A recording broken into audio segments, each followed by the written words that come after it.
Magandang araw mga kapuso, nandito ako ngayon sa Bunuan Bukid Cemetery dito sa Dagupan City na kung saan sa mga oras na ito ay may mangilan-ngilan pa ring mga nangungontrata na naglilinis sa mga nicho dito sa nasabing sementeryo. Kung inyong makikita mga kapuso dito sa palibot ng sementeryo ay karamihan sa kanila ay lubog pa rin sa baha, lalo na itong mga nicho sa parteng ito at sa likuran naman na bahagi.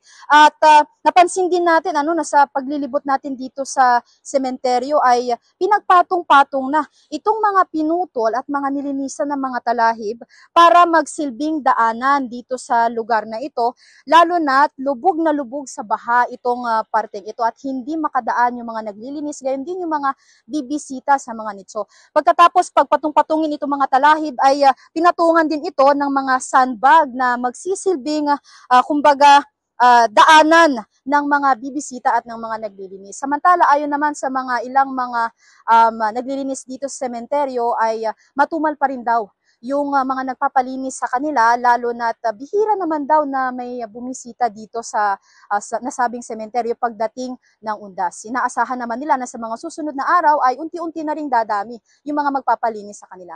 At yan muna ang mga latest na balita mula rito sa Dagupan City. Ako po si Sandy Salvacio ng GMA Regional TV at GMA Integrated News.